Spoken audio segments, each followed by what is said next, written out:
Thank you. So, doctor, where are you originally from? How far back? I'll I mean, you start mean with originally? yes, please. Prague. I was born and Oh, raised in really? Prague. Yes. So, And where so do you live now? where I live now, I live in Detroit. Oh, good. Now, tell me about your educational background, please. I'm sorry. Your educational background? Where did you go to school? Where did I go to school? Well, I finished high school in the Bronx, went to college at Oh, at Columbia, and medical school at NYU, all New York City. fun. Now, what is your present title? I'm sorry. Your title? My title. Okay, I have many titles. I'm chairman of the Grunberger Diabetes Institute, and I'm also clinical professor of internal medicine and molecular medicine and genetics at Wayne State University School of Medicine, Detroit. I'm also professor of internal medicine at Oakland University William Beaumont School of Medicine. And I'm also actually a visiting professor, first faculty of medicine, Charles University in Prague. Wow, lots of stuff there. And I'm also past president of the American Association of Clinical Endocrinologists. Now, what's new in the world of type 1 diabetes? What's new? Yeah.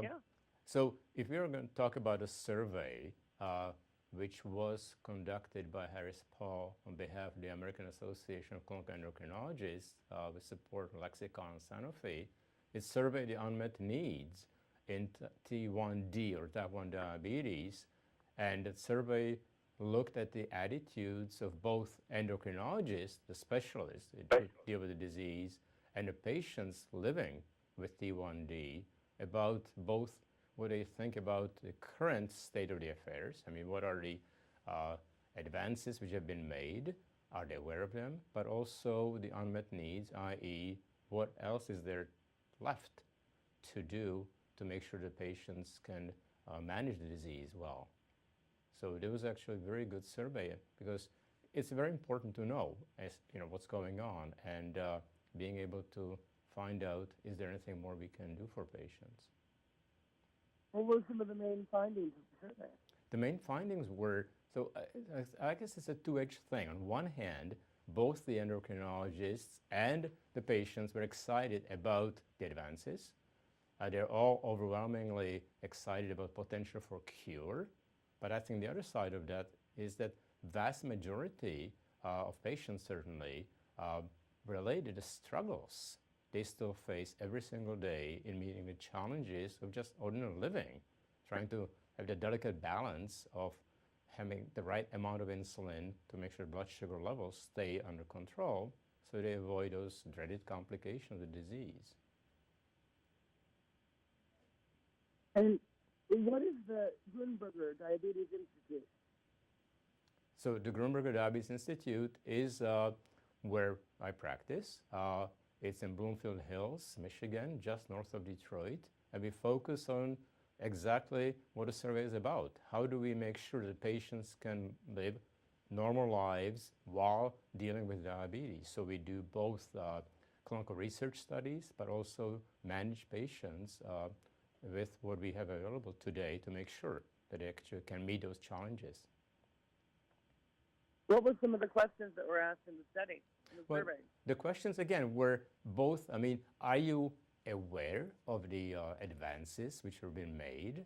What are attitudes about potential cure? But again, is what are the struggles? I mean, what is it that is so important today for patients to do? And so the survey uncovered, for example, that more than half of the patients actually felt that just the struggling to keep the blood sugar under control was really tough.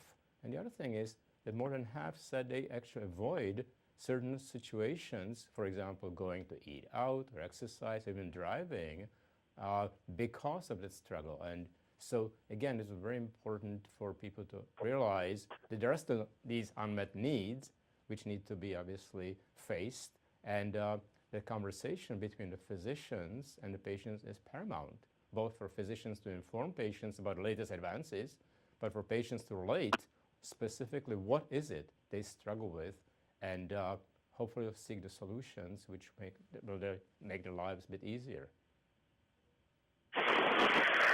Now, where can people see the study for themselves?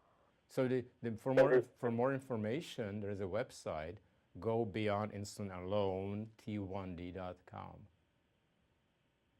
Can you please say that one more time? Yes, absolutely. Go beyond insulin alone, t1d.com. Is there anything else you'd like to add? Well, I'd like to add that how important it is for people who don't have to struggle is that they need to also do what they can to help their friends, relatives, the ones they know who have T1D, to help them to make sure that they can, manage the disease with what means we have today, and try to make sure that they can incorporate them in their activities and really support. All right, great. Well, thank you very much for your time, Doctor. I hope you have a good day. Great. Thank you, Michelle. Thank you. Bye-bye.